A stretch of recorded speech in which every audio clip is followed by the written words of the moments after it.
Hello मेरे प्यारे साथियों, कैसे हैं आप लोग। स्वागत है आप सभी का आज के इस नए वीडियो में। एक और नया प्रीवियस ईयर पेपर आप सभी के सामने लेकर आए हैं।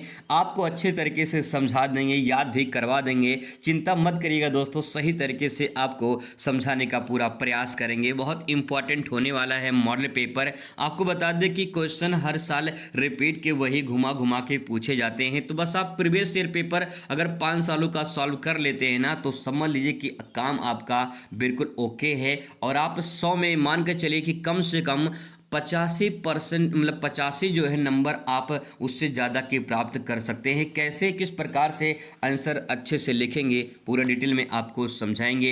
हूबहू ऐसे ही पेपर आपको देखने को मिलेगा। यहाँ पे कुछ निर्देश वगैरह दिए गए हैं। आइए सीधा मुद्दे की बात करते हैं, बहुविकल्प पेपर से शुरुआत करते हैं। पहला क्वेश्चन आपके सामने है, कह रहा कि अंतर्राष्ट्रीय न्यायालय कहाँ स्थित है।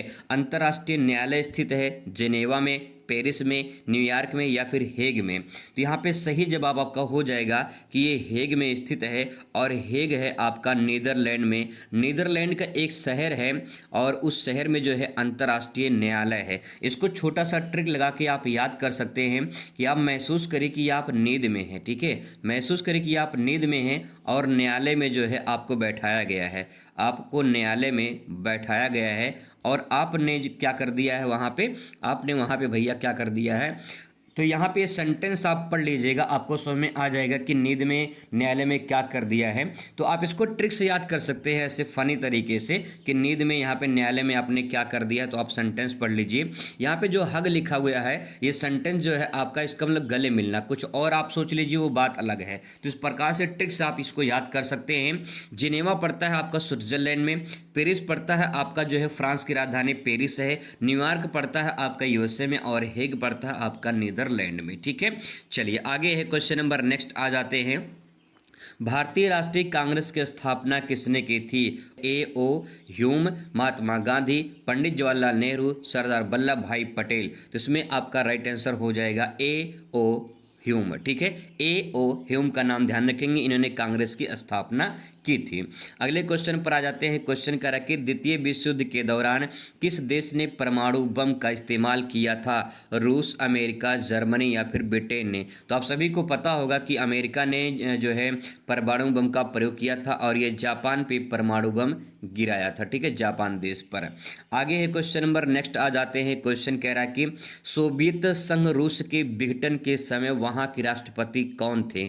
तो यहाँ वहाँ के राष्ट्रपति कौन थे जब सोवियत संघ यानी रूस का विघटन हुआ था। विघटन का मतलब अलग अलग हो जाना। लेनिन, निकिता खुश्चेव, स्टालिन या मिखाइल गोर्बाचेव। तो यहाँ पे राइट आंसर आपका हो जाएगा डी वाला, मिखाइल गोर्बाचेव जो है ये आपका करेक्ट आंसर हो जाएगा। अगला है यहाँ पे शीत युद्ध का अंत कब हुआ था। तो शीत युद्ध का अंत हुआ था दिसंबर 1991, दिसंबर 1992, दिसंबर 1990 या फिर दिसंबर 1993। तो यहाँ पे जो शीत युद्ध की जो अंत माना जाता है वो दिसंबर 1991 में माना जाता है। तो इसमें राइट आंसर आपका दिसंबर 1991 हो जाएगा। आ जाते हैं क्वेश्चन नंबर नेक्स्ट पे कि मजिस्ट्रेट संधि का संबंध किससे है। मजिस्ट्रेट संधि का संबंध यूरोपीय यूनियन से है, यूएनओ से है या फिर सार्क या फिर भारत से है। तो मजिस्ट्रेट जो संधि है ये आपका यहाँ पे ए वाला राइट आंसर हो जाएगा, यूरोपीय यूनियन से माना जाता है। अगला क्वेश्चन यहाँ पे कि भारत में राष्ट्रीयकरण किसने किया था। राजीव गांधी, संजय गांधी या फिर नीचे आते हैं तो दो ऑप्शन आपको नीचे मिल जाएगा, इंदिरा गांधी या फिर सोनिया गांधी। तो सही जवाब इसमें हो जाएगा इंदिरा गांधी। जब प्रधानमंत्री थे उस टाइम पे बैंकों का राष्ट्रीयकरण किया गया था। आगे है कि हैदराबाद भारत में विलय कब हुआ था। 1948 में, 1947 में, 1950 में या फिर 1961 में। तो सही जवाब हो जाएगा कि हैदराबाद जो है ये 1948 में जो है भारत में विलय हुआ था। क्वेश्चन नंबर नेक्स्ट है कि बांग्लादेश का गठन कब हुआ था। तो 1971 में, 1973 में, 1947 में या फिर 1950 में। जवाब हो जाएगा 1971 में। ये जो है बांग्लादेश का एक जो है गठन हुआ था, एक नया मुल्क बना था। आगे है क्वेश्चन नंबर नेक्स्ट है आपके सामने यहाँ पे है कि दलित पैंथर संगठन कब बना। दलित पैंथर संगठन बना 1970 में, 1972 में, 1992 में, 1982 में। तो इसमें सही जवाब का हो जाएगा कि 1972 में दलित पैंथर की स्थापना की गई थी। अब दोस्तों बात करते हैं अति लघु उत्तरीय प्रश्न की, कैसे आसान शब्दों में आप लिख सकते हैं और उसे समझ के पूरा अच्छा अंक आप प्राप्त कर सकते हैं। दोस्तों बिल्कुल सरल आसान शब्दों में आपको समझाएंगे कैसे आप इस आंसर को लिखेंगे। अति लघु उत्तरीय प्रश्न 25 शब्दों में लगभग आंसर देना होता है, 2 अंक आपको यहां से प्राप्त होते हैं। तो 2 में 2 पूरा नंबर मिल जाए, एक भी नंबर ना कटे। आइए जानते हैं कैसे आप प्रश्न का उत्तर लिखेंगे। जैसे क्वेश्चन पूछा है, नाटो की स्थापना कब की गई थी, ये आपसे पूछा गया है। आसियान की स्थापना किस घोषणा पत्र पर हस्ताक्षर के बाद की गई थी। तो ऐसे क्वेश्चन आपको देखने को मिलेंगे। आइए एक एक करके इसका उत्तर जानने का प्रयास करते हैं। तो यहाँ पे क्वेश्चन आपके सामने आ चुका है कि नाटो की स्थापना कब की गई थी। तो देखिए नाटो जो लिखा गया है इसका पूरा नाम होता है उत्तर अटलांटिक संधि संगठन।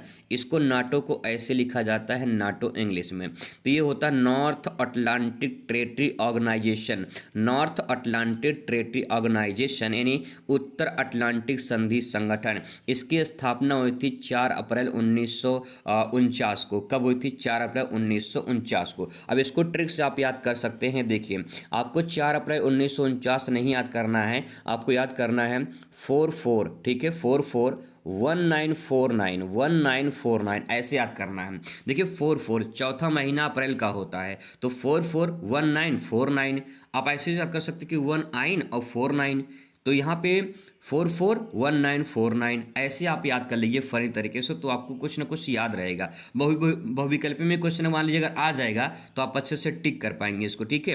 तो आप इतना लिख सकते हैं, पूरा नंबर आपको मिल जाएगा। थोड़ा सा इसके बारे में एक लाइन और समझ लीजिए कि एक सैन्य गठबंधन है जिसकी स्थापना शीत युद्ध के दौरान पश्चिम देशों के द्वारा की गई थी। तो इसकी स्थापना जो है पश्चिम देशों के द्वारा की गई थी, एक सैन्य संगठन माना जाता है। तो क्वेश्चन मान लीजिए घुमा दे और आपसे पूछ ले कि नाटो क्या है, तो आप बताएंगे नाटो एक सैन्य संगठन है जिसकी स्थापना शीत युद्ध के दौरान की गई थी। ठीक है, सिंपल, आराम से बढ़िया नंबर आपको मिल जाएगा। 2 क्वेश्चन यहां से बन सकते हैं। और मैंने आपको बताया कि क्वेश्चन घुमा के पूछे जाते हैं, तो सेम टू सेम क्वेश्चन ना पूछकर थोड़ा सा चेंज कर देगा, ठीक है। तो यहां पे आपको ऐसे समझने का प्रयास करना है और अच्छे से अपनी कॉपी को लिखना है। अगला क्वेश्चन दोस्तों आपके सामने कि आसियान की स्थापना किस घोषणा पत्र पर हस्ताक्षर के बाद की गई थी। तो आप इसे लिखेंगे आसियान, इसका पूरा नाम है दक्षिण पूर्वी एशियाई राष्ट्रों का संगठन। मैं आपको इसलिए बता रहा हूं क्योंकि यहाँ पे क्वेश्चन घुमा के दोस्तों पूछा जा सकता है, इसलिए थोड़ा सा इसको भी समझ लीजिए। दक्षिण पूर्वी एशियाई राष्ट्रों का संघ होता है, इसको इंग्लिश में कहते हैं, इसके यहाँ पे लिखा है ASEAN लिखा गया है। इसका पूरा नाम होता है एशियन, ठीक है, Asian yes south east Asian south east association nation, ये पूरा नाम हो जाएगा। इसे हिंदी में कहते हैं दक्षिण पूर्वी एशियाई राष्ट्रों का संगठन। इसकी स्थापना जो है 1967 में हुई थी, 1967 में हुई थी। बैंकॉक थाईलैंड की राजधानी है। बैंकॉक घोषणा पत्र पर हस्ताक्षर के बाद की गई थी। इसके संस्थापक सदस्य 5 देश थे। तो आप इसको लिखना चाहते लिख सकते, नहीं तो कोई जरूरत नहीं है, बस आप इतना लिख देंगे कि बैंकॉक में 1967 में स्थापना के जो है हस्ताक्षर के बाद जो है ये की गई थी। तो बस इतना आप लिख देंगे, पूरा नंबर आपको मिल जाएगा। आगे दोस्तों यहाँ पे अगला क्वेश्चन कि साप्टा समझौते पर कब हस्ताक्षर किए गए थे। तो साप्टा क्या है पहले ये भी जान लीजिए क्योंकि ये भी पूछा जा सकता है। तो साप्टा में ऐसे इसको लिखेंगे आप लोग साप्टा, ठीक है, ऐसे लिखते हैं इसको। तो यहाँ पे साप्टा हो जाएगा। अब यहाँ पे जो है ये है दक्षिणी एशियाई मुक्त व्यापार क्षेत्र है, ठीक है, दक्षिणी एशियाई मुक्त व्यापार क्षेत्र है, इसको लिखते हैं साप्टा ऐसे लिखते हैं, ठीक है। तो यहाँ पे साप्टा हो जाएगा यानी south east free trade area, ये हो जाएगा साउथ एशिया मुक्त व्यापार क्षेत्र हो जाएगा। इसमें जनवरी 2004 में इस्लामाबाद में आयोजित 12वें सार्क सम्मेलन के दौरान हस्ताक्षर किए गए थे। और यह जो है 1 जनवरी 2006 को प्रभावी हुआ था। तो यहाँ पे जो है इस्लामाबाद पाकिस्तान में पड़ता है, पाकिस्तान की राजधानी इस्लामाबाद है। यहाँ पे 12वां शिखर सम्मेलन हुआ था, यानी सार्क सम्मेलन हुआ था, इसी के दौरान हस्ताक्षर जो है किए गए थे। और ये जो है 1 जनवरी 2006 से जो है प्रभावी माना जाता है, यानी काम करना शुरू हो गया था। ठीक है, आगे यहाँ पे नेक्स्ट क्वेश्चन आपके सामने है कि संयुक्त राष्ट्र संघ पर्यावरणीय इकाई का क्या नाम है। तो संयुक्त राष्ट्र संघ का पर्यावरण इकाई का जो नाम है वो यहाँ पे दिया गया है नीले कलर में। यहाँ पे लिखा है संयुक्त राष्ट्र जो है कार्यक्रम, संयुक्त राष्ट्र कार्यक्रम, ये इसका नाम हो जाएगा। और जो इसका मुख्यालय है वो केन्या की राजधानी नैरोबी में है। ठीक है, केन्या की राजधानी नैरोबी में है। इसको आप याद कर सकते हैं ट्रिक से। तो यहाँ पे लिखा है केन्या और यहाँ पे इसकी राजधानी है नैरोबी। ठीक है, नैरोबी लिखा हुआ है। अब यहाँ पे करना क्या है, यहाँ पे देखिए जो केन्या है, अगर मैं केन्या की जो मात्रा हटा दूं तो ये बन जाएगा कन्या। क्या बन जाएगा? कन्या। और यहाँ पे आप समझ लीजिए कि कन्या नैरोबी, कन्या नैरोबी, रोइबे न, तो इस प्रकार से थोड़ा भोजपुरी भाषा में नैरोबी, तो यहाँ पे कन्या नैरोबी। तो आपने किसी कन्या को मार दिया है और कह रहे कि कन्या नैरोबी नैरोबी, तो इस प्रकार से आप याद कर सकते हैं ट्रिक लगा के थोड़ा सा अपने दिमाग से। ठीक है, अब दोस्तों इस प्रकार से मान लीजिए क्वेश्चन घुमा के पूछ लेगा तो आप आसानी से इसे लिख पाएंगे। आ जाते हैं अगले क्वेश्चन पर। क्वेश्चन कह रहा है कि क्योटो प्रोटोकॉल किससे संबंधित है। क्योटो प्रोटोकॉल, ये क्योटो क्या है भैया? एक शहर का नाम है। कहाँ पे है? जापान में है। ठीक है, पहला पॉइंट जापान में है। और प्रोटोकॉल, ऐसा प्रोटोकॉल बनाया गया है जिसमें कोई न कोई समझौता हुआ है, कोई न कोई मुद्दा है इसमें। तो देखिए क्योटो प्रोटोकॉल एक अंतर्राष्ट्रीय समझौता है। पहला पॉइंट, जो ग्लोबल वार्मिंग और ग्रीन हाउस गैस को उत्सर्जन को नियंत्रित करने के लिए संबंधित है। ये 1997 में अपनाया गया था। तो ये जो आपको लिखना नहीं है, बस ये कि क्वेश्चन अगर घुमा के पूछ ले तो आप इसको थोड़ा सा ध्यान रख लेंगे कि 1997 में अपनाया गया था। लेकिन इसका जो मेन मुख्य आंसर है वो ये है कि इसमें ग्लोबल वार्मिंग और ग्रीन हाउस गैस को उत्सर्जित को नियंत्रित करने के लिए क्योटो प्रोटोकॉल जो है ये बनाया गया था। ठीक है, चलिए आगे बात करते हैं। क्वेश्चन नंबर नेक्स्ट है कि भाषाई राज्यों के लिए अनशन करने वाले कार्यकर्ता का क्या नाम है। ऐसा क्वेश्चन पूछा गया कि कभी पढ़े नहीं हो, ऐसा क्वेश्चन प्रीवियस ईयर में पूछा गया है, पिछले सालों में पूछा गया है ऐसा क्वेश्चन। तो देखिए, भाषाई आधार पर आंध्र प्रदेश राज्य के गठन की मांग के लेकर 56 दिनों तक अनशन करने वाले प्रसिद्ध स्वतंत्रता सेनानी, उनका नाम था पोट्टी श्री रामुलु। ये बहुत गजब का नाम है। यहाँ पे देखिए लिखा है पोट्टी।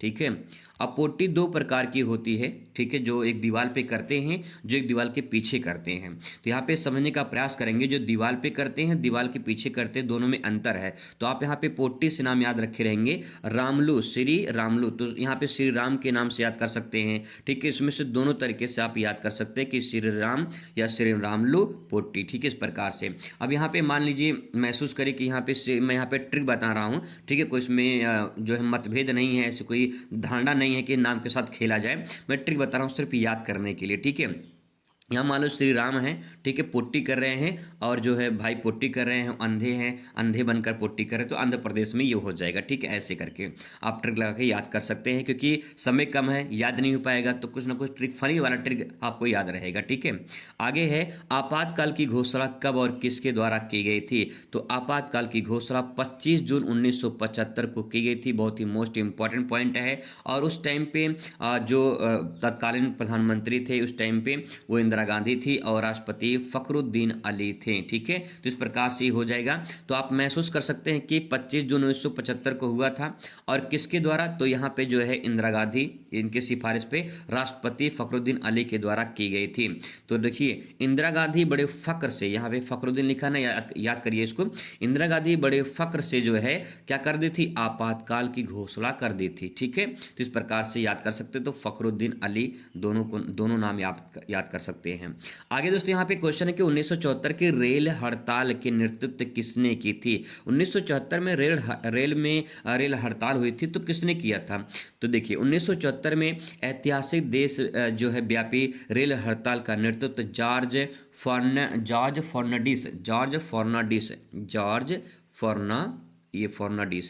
फर्नांडिस, ठीक है, फर्नांडिस, तो यहाँ पे याद कर सकते हैं कि भैया इसको जॉर्ज फर्नांडिस है, इन्होंने किया था, अंग्रेजी नाम है, ठीक है। यह हड़ताल रेलवे कर्मचारी की बोनस और सेवा शर्तों के लिए मांग की गई थी। तो इस प्रकार से इसको भी आप ले सकते हैं। अगले क्वेश्चन पर आ जाते हैं कि ताड़ी विरोध आंदोलन किस राज्य से संबंधित है। ताड़ी विरोध आंदोलन भारत के आंध्र प्रदेश राज्य से विशेषकर नेल्लोर जिला से संबंधित है, ठीक है। तो यहाँ पे आंध्र प्रदेश का नाम ध्यान रखेंगे। ताड़ी विरोध आंदोलन यहाँ शुरू होता है, महिलाओं द्वारा आंदोलन किया गया था, शराब की बिक्री के खिलाफ जो है ये चलाया गया एक आंदोलन था महिलाओं का, ठीक है।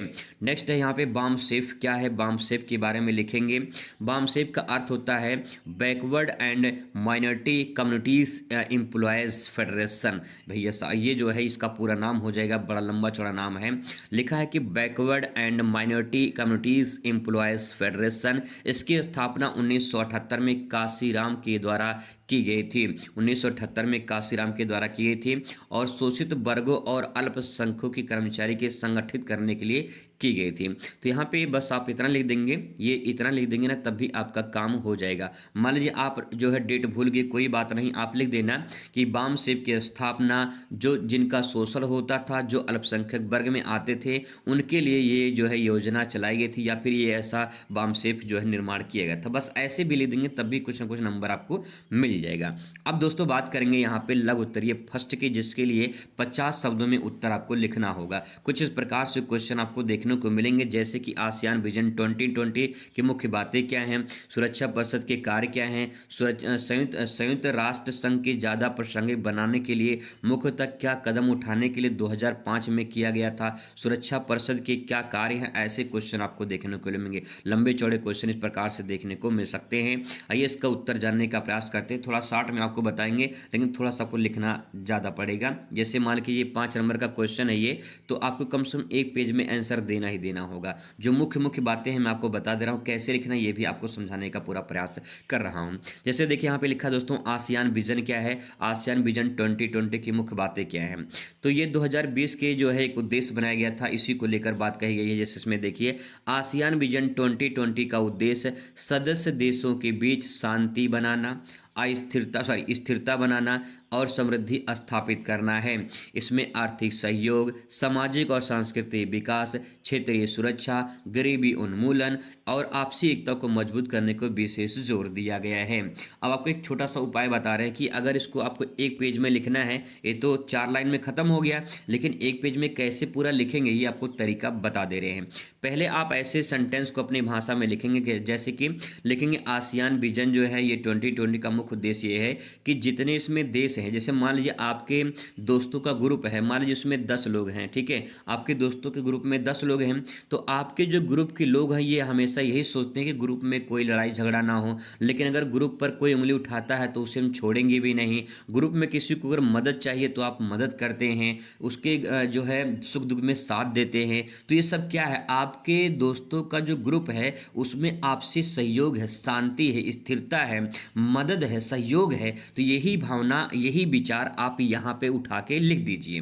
बिल्कुल 100% दोस्तों सही होगा, कोई काट नहीं सकता है, गारंटी है। तो इस प्रकार से आप लिखिए। जब आप इतना लिख देंगे तब इसके बाद यहाँ से हेडिंग बनाइए। हेडिंग क्या बनेगा, आर्थिक, यहाँ पे लिखेंगे आसियान विजन का पहला पॉइंट ये है कि आर्थिक सहयोग करना, पहला हेडिंग, ठीक है। दूसरा क्या हो जाएगा, सामाजिक सांस्कृतिक विकास करना। तीसरा क्या हो जाएगा, क्षेत्रीय विकास करना, क्षेत्रीय सुरक्षा स्थापना करना, ठीक है। नेक्स्ट हेडिंग क्या हो जाएगा, गरीबी उन्मूलन। गरीबी उन्मूलन का मतलब होता है गरीबी को दूर करना, गरीबी को खत्म करना, ठीक है। अगली हेडिंग बन जाएगी यहाँ पे आपसी एकता को बनाए रखना। तो ये 4-5 पॉइंट जब बन जाएंगे तो आप एक एक करके जब 5 पॉइंट अगर बना लिए आप, ठीक है, 5 पॉइंट अगर आप बना लिए तो फिर उनके बारे में थोड़ा थोड़ा जब लिख देंगे तो एक पेज में नहीं भाई साहब 2 पेज में चला जाएगा। कभी लिख के देखिएगा, ठीक है। तो ऐसे आंसर को समझ के लिखा जाता है, ऐसे प्रेजेंट करेंगे तो कभी कोई दिक्कत नहीं होगी। पढ़ाने वाले तो बहुत है, समझाने वाले भी बहुत हैं, लेकिन कैसे क्या करें, किस प्रकार से आंसर लिखे, कैसे समझ के लिखे, शॉर्ट में कैसे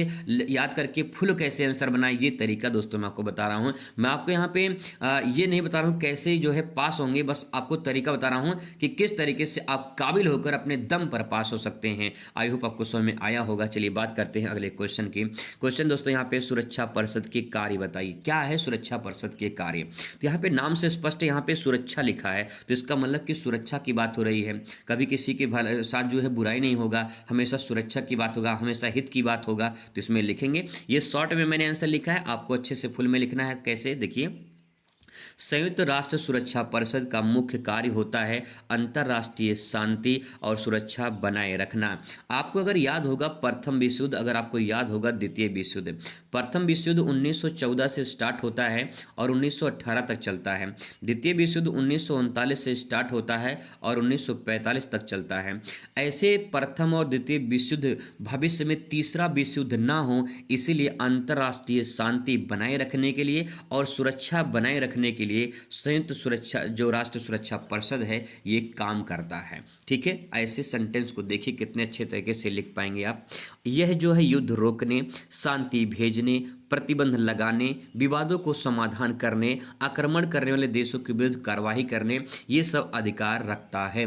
तो आप बस इतना लिखिए, ठीक है, ये सब इतना लिखिए, फिर आपके हेडिंग बनाइए। क्या हेडिंग बनेगा, पहला पॉइंट युद्ध रोकने, दूसरा पॉइंट शांति भेजना या शांति बनाना, तीसरा पॉइंट प्रतिबंध लगाना, चौथा पॉइंट विवादों को समझाना या समाधान करना, नेक्स्ट है आक्रमण करने वाले देशों की कार्रवाई करना। ऐसे 4-5 पॉइंट बनाएंगे और फिर इसके बारे में थोड़ा थोड़ा लिख देंगे। देखिए कितना अच्छा नंबर आपको मिलेगा। ठीक है, आइए दोस्तों बात करते हैं अगले क्वेश्चन पर। क्वेश्चन नंबर कह रहा है 23 नंबर कि संयुक्त राष्ट्र संघ के अधिक प्रासंगिक बनाने हेतु 2005 के निर्णय क्या हैं।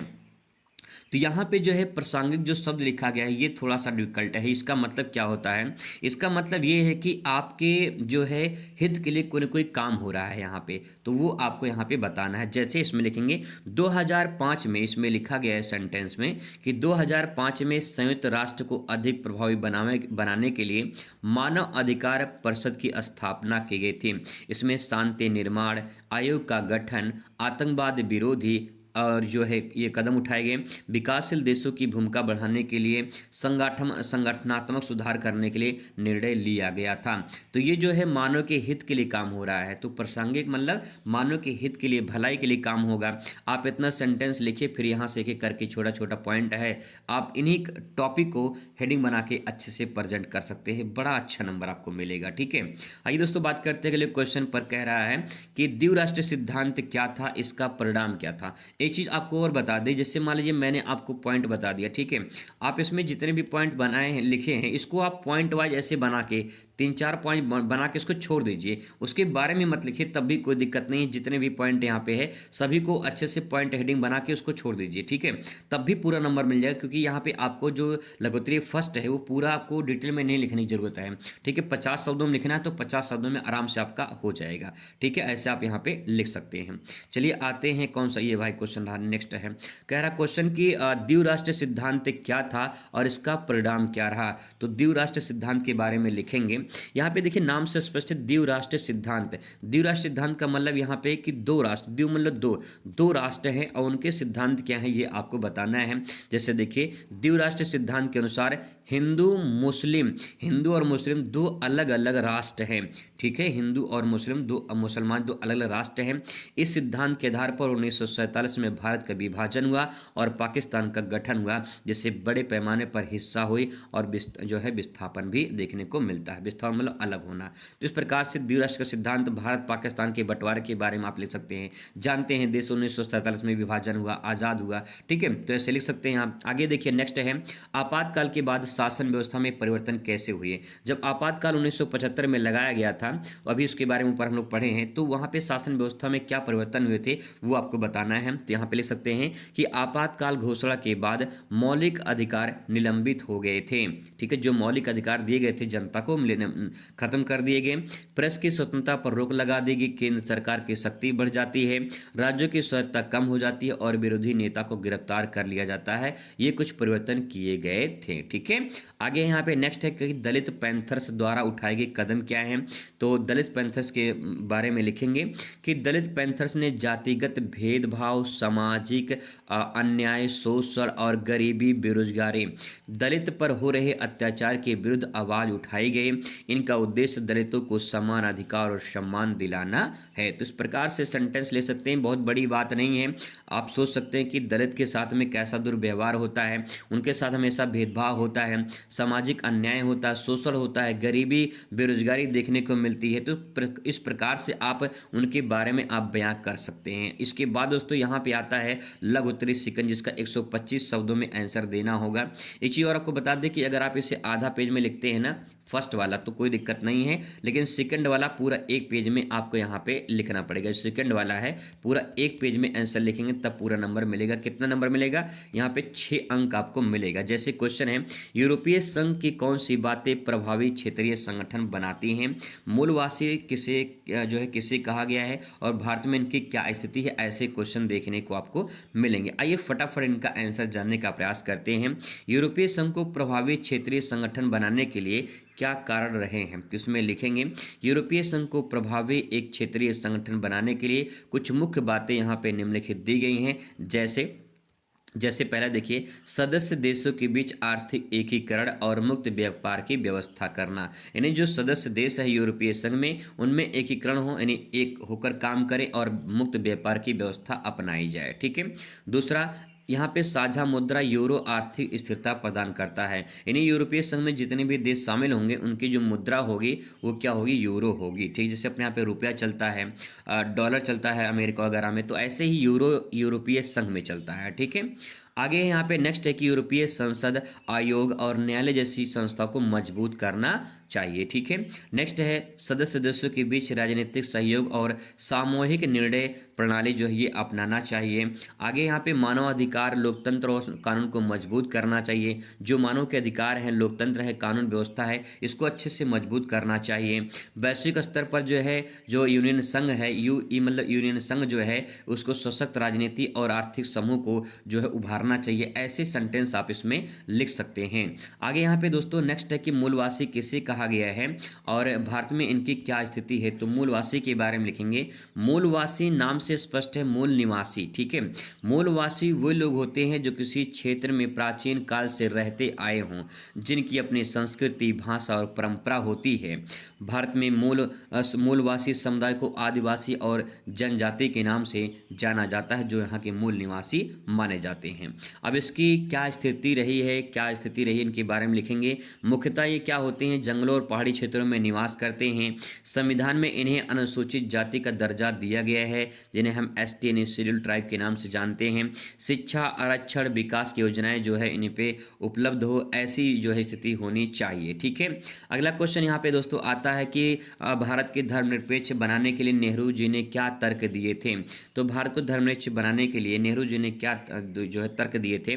तो कुछ तर्क यहाँ पे निम्नलिखित दिए गए हैं। जैसे कि पहला तर्क देखिए, भारत एक बहुधार्मिक देश है। बहुधार्मिक देश का मतलब होता है यहाँ पे बहुत से धर्म के लोग रहते हैं, हिंदू, मुस्लिम, सिख, ईसाई, बौद्ध, जैन, इस प्रकार से लोग रहते हैं।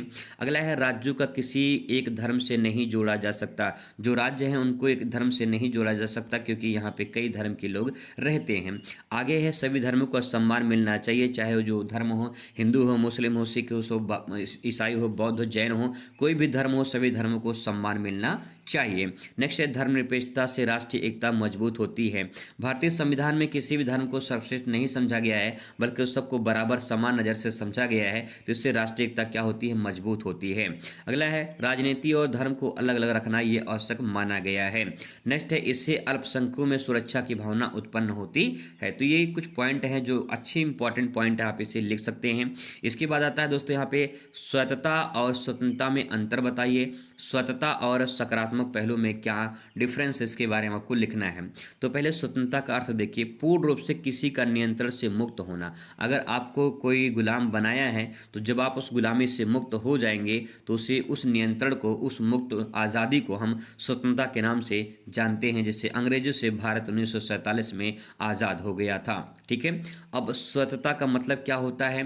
किसी बड़े ढांचे के भीतर रहकर आंतरिक मामलों में निर्णय लेने की आज़ादी, कह रहा कि किसी बड़े ढांचे के भीतर रहकर, बड़े ढांचे का मतलब कि मान लीजिए कि आप किसी फैक्ट्री में हैं, किसी कंपनी में हैं, किसी स्कूल में हैं, या फिर कहीं पे भी हैं, वहाँ पर रहकर उसके आंतरिक जो मामले हैं उसको निर्णय लेने की आपको आज़ादी दी जाती है। तो आप जो है, जैसे मान लीजिए आपका स्कूल है, सिंपल भाषा में समझिए, जैसे मान लीजिए स्कूल है आपका, ठीक है, स्कूल में अध्यापक भी हैं, प्रिंसिपल भी हैं, बच्चे भी हैं, मैनेजर भी हैं, ठीक है। अब यहाँ पे क्या होता है कि अगर मान लीजिए स्कूल के जो प्रधानाचार्य होते हैं, उन प्रधानाचार्य को अगर यहाँ पे आज़ादी दे दिया जाए कि आपके ऊपर डिपेंड करता है, आप चाहे जैसे विद्यालय को चलाइए और अच्छे से उसका विकास करिए, तो वहाँ पे क्या है, उनको आज़ादी दी गई है। स्वतंत्रता का मतलब अपने आप में आज़ाद होना, ठीक है। जिस संस्था में, जिस आप दफ्तर में, कहीं भी आप रहकर काम करते हो, तो आप अपने आप में स्वतंत्र, पूरी तरह से आज़ाद है, जैसा आप चाहें वैसा कर सकते हैं, वैसा विकास आप कर सकते हैं। तो ये कहने का मतलब यही है, ठीक है।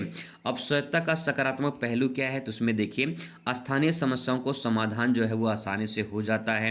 अगला पॉइंट इसमें है कि लोकतंत्र और जनता की भागीदारी बढ़ती है। नेक्स्ट है सांस्कृतिक पहचान सुरक्षित रहती है, और जो है प्रशासन जो है वो अधिक जो है प्रभावी बनता है। इसके बाद तो यहाँ पे आता है अगला क्वेश्चन, जो 250 शब्दों में आंसर लिखना होगा। यहाँ पे 8 नंबर आपको मिलेगा, कम से कम 2 पेज में तो लिखेंगे, और कम से ज़्यादा 3 पेज में आप आंसर कंप्लीट करेंगे, ठीक है।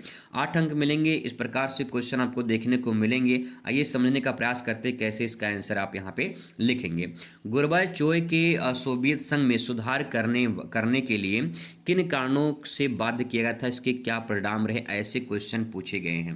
पहले क्वेश्चन समझिए कि गोर्बाचोव जो है ये सोवियत संघ की सुधार करने के लिए कौन कौन से कारण में जो है बाध्य हुए थे, क्या परिणाम निकला था, ये आपको बताना है। तो सबसे पहले यहाँ पे देखिए, लेकिन 1980 के दशक में सोवियत संघ गहरे आर्थिक और राजनीतिक संकट से गुजर रहा था। इस स्थिति से बाहर निकलने के लिए राष्ट्रपति मिखाइल गोर्बाचोव को सुधार करने पड़े थे। इसका मतलब हमें ये समझ में आ गया कि जो मिखाइल गोर्बाचोव हैं ये सोवियत संघ के राष्ट्रपति रहे हैं, और इन्होंने ही कुछ सुधार किए थे, उन्हीं के बारे में लिखना है। अब कुछ क्लियर हो चुका होगा। अब इनके सुधारों के जो प्रमुख कारण थे वो आपको यहाँ पे लिखना है। यहाँ पे मैं हेडिंग बता दे रहा हूँ, आप इसके बारे में थोड़ा थोड़ा लिख सकते हैं। जैसे कि केंद्रीय नियोजित अर्थव्यवस्था की असफलता, तो यहाँ पे जो कारण था सुधार करने का वो ये था कि यहाँ पे असफल हो गया था, क्या, केंद्रीय जो नियोजन था वो अर्थव्यवस्था असफल हो गया था, जिसके कारण ये सुधार करने की जरूरत थी, पहला पॉइंट। दूसरा है यहाँ पे नेक्स्ट है उद्योग और कृषि उत्पादन में गिरावट, उद्योग और कृषि उत्पादन में गिरावट हो गई थी, जिससे सुधार करने की जरूरत थी। अगला है अमेरिका के साथ हथियारों की होड़ में बढ़ता सैन्य खर्च, ये भी सुधारने की जरूरत थी। और नेक्स्ट है तकनीकी पिछड़ापन, तकनीकी पिछड़ापन का मतलब है कि टेक्नोलॉजी में पिछड़ गया था, तो ये भी सुधारने की जरूरत थी। नेक्स्ट है एक दलीय शासन में जनता असंतोष थी, यानी जो एक दलीय, एक ही राजा बार बार बनता था, एक ही सरकार बार बार बनती थी, तो जनता में असंतोष उत्पन्न हो गया था। नेक्स्ट है नागरिक स्वतंत्रता की कमी और भ्रष्टाचार ज़्यादा फैल गया था, और यही सब मुद्दों को लेकर इन्होंने क्या किया था, सुधार किया था, ठीक है। अब इसके क्या परिणाम रहे, तो परिणाम में एक लाइन लिख सकते हैं यहाँ पे कि मिखाइल गोर्बाचोव ने यहाँ पे लिखा है प्रेस्ट्रॉइक, पेरेस्ट्रॉइका, ठीक है, इसका मतलब होता है आर्थिक पुनर्गठन, और यहाँ पे ग्लासनोस्त यानी खुलापन, ये सेंटेंस दोनों एनसीईआरटी में यूज किए गए हैं, वही सेंटेंस यहाँ पे लिखा गया है। ये नीति अपनाई गई थी। अगर मान लीजिए आपको याद नहीं रहेगा तो आपको कुछ करना नहीं है, आप यहाँ पे ले सकते हैं कि आर्थिक जो है इसका पुनर्गठन किया गया और खुलापन किया गया। खुलापन नीति का मतलब कि आप पूरे देश में कहीं भी अपना व्यापार वगैरह कर सकते हैं, आ जा सकते हैं, रह सकते हैं, ये खुलापन हो गया, ठीक है। इससे राजनीतिक स्वतंत्रता बढ़ती है, लेकिन कम्युनिस्ट पार्टी के नेतृत्व कमजोर हो गया और विभिन्न गणराज्यों में अलगाववाद की जो है वो भावना बढ़ गई। अंततः 1991 में सोवियत संघ का विघटन हो गया, ठीक है, ये परिणाम रहा। तो इन्होंने कोशिश तो किया था, कोशिश तो बहुत किया था मिखाइल गोर्बाचोव ने, लेकिन बाद में जो क्या हुआ कि जो सोवियत संघ था वो कई देशों में बट गया, जिसे हम विघटन के नाम से जानते हैं। अगर आपको पहला वाला समझ में नहीं आया तो दूसरा वाला भी आप यहाँ पे लिख सकते हैं कि शाह आयोग की नियुक्ति क्यों की गई, इसके क्या निष्कर्ष थे, ये आपको यहाँ पे लिखना है। तो यहाँ पे शाह आयोग क्या है इसके बारे में समझेंगे। तो 1977 में जनता पार्टी की सरकार बनने के बाद आपातकाल की घटनाओं के लिए जांच किया गया, जिसमें शाह आयोग की स्थापना की गई थी। आपातकाल की घटना थी, इसकी जांच के लिए शाह आयोग जो है ये बनाया गया था। तो इसकी नियुक्ति के कारण क्या थे, तो यहाँ पे नियुक्ति के कारण में लिखेंगे कुछ पॉइंट, जैसे कि यहाँ पे आपातकाल 1975 से 77 के बीच में ये रहा है और ये मौलिक अधिकारों का निलंबन जो कर दिया गया था उसकी जांच करना, विपक्षी नेताओं जो गिरफ्तारी थी उसके बारे में, प्रेस की स्वतंत्रता पर रोक लगा दी गई थी इसके बारे में जांच करना, प्रशासनिक और पुलिस का दमन किया था इसके बारे में जांच करना। इसका मतलब ये है कि ये पूरा का पूरा जो आपका क्या है, ये शाह आयोग है, इसी के जांच करने के लिए ये इस तरह से इसका जो है निर्माण किया गया था। ठीक है, आगे यहाँ पे नेक्स्ट है कि शॉक थेरेपी क्या है और इसके परिणाम की विवेचना कीजिए। तो शॉक थेरेपी के बारे में लिखेंगे, शॉक थेरेपी वह नीति है जिसके अंतर्गत समाजवादी देश अचानक पूंजीवादी अर्थव्यवस्था को अपना लेते हैं। ठीक है, जैसे कहने शॉक थेरेपी का मतलब होता है पहले आप किसी को मारिए और फिर सॉरी बोल दीजिए। तो वही यह बात यहाँ पे होती है कि पहले लोग क्या कहते थे कि हम समाजवाद अपनाएंगे, बाद में जब इसका विघटन हो गया सोवियत संघ का तो लोग क्या कर लिए, पूंजीवाद अपना लिए, यानी पूंजीवाद सब लोग प्राइवेट की तरफ चले गए हैं ना, इस प्रकार से। अब इसकी मुख्य विशेषता क्या रहे, तो मुख्य विशेषता में मेन पॉइंट मैं आपको बता दे रहा हूं, जैसे सरकारी नियंत्रण समाप्त करना, पहला पॉइंट। दूसरा, निजीकरण और मुक्त व्यापार करना। तीसरा है सब्सिडी समाप्त करना, सब्सिडी का जो छूट मिलती थी वो। ठीक है, और विदेशी निवेश का बढ़ावा देना, ये इसका मुख्य विशेषता हो जाएगा। आगे इसमें परिणाम क्या रहे, तो परिणाम में इसमें आप लिख सकते हैं जैसे कि इस नीति से बाजार व्यवस्था बनी लेकिन बेरोजगारी, महंगाई और सामाजिक असमानता भी बढ़ गए। गरीब वर्ग की जो स्थिति थी वो खराब हो गई और शिक्षा और जो स्वास्थ्य था वो सेवाएं जो है प्रभावित हुई थी। ठीक है, आगे यहाँ पे अथवा करके क्वेश्चन दिया है, आपातकाल के बाद भारतीय राजनीति पर जो है आए परिवर्तन को लिखना है। आपातकाल जब हुआ था तो भारतीय राजनीति में क्या प्रभाव हुआ था ये आपको बताना है। तो उसमें लिखेंगे 1977 में आपातकाल समाप्त होने के बाद, 1975 में शुरू हुआ था, 77 में खत्म हुआ था। खत्म होने के बाद भारतीय राजनीति में कई मूल परिवर्तन हुए थे, यानी कई सारे बदलाव हुए थे। क्या क्या हुए थे, तो देखिए मुख्य परिवर्तन में क्या है, लोकतंत्र में जनता का विश्वास जो है वो बढ़ गया। दूसरा, 1977 में पहली बार गैर कांग्रेसी जो है सरकार बनी और कांग्रेस सत्ता बाहर हो गई। नागरिक स्वतंत्रता को महत्व मिली और कहीं न कहीं जो देश की आज़ादी थी वो उसको कहीं न कहीं सही तरीके से उन्होंने देखा, अपने आप में जनता स्वतंत्र रूप से काम करने लगी। प्रेस की आज़ादी हुई, प्रेस आज़ाद हो चुका है क्योंकि वो उसकी आज़ादी छिन गई थी। 44वें संशोधन में जो है संविधान संशोधन किया गया और फिर विपक्ष की भूमिका सशक्त हुई। तो कुछ पॉइंट हैं, इन पॉइंट के बारे में थोड़ा थोड़ा आप लिख देंगे, कुछ बना के सेंटेंस लिख देंगे तो कुछ ना कुछ आपको नंबर मिल जाएगा। 8 नंबर का है, अगर 5-6 नंबर भी मिल जाता तब भी कोई दिक्कत नहीं है। अगर कोई दिक्कत परेशानी होती है तो दोस्तों आप कमेंट भी कर सकते हैं और आपको जवाब दिया जाएगा। मिलते हैं नेक्स्ट वीडियो में। Thanks for watching.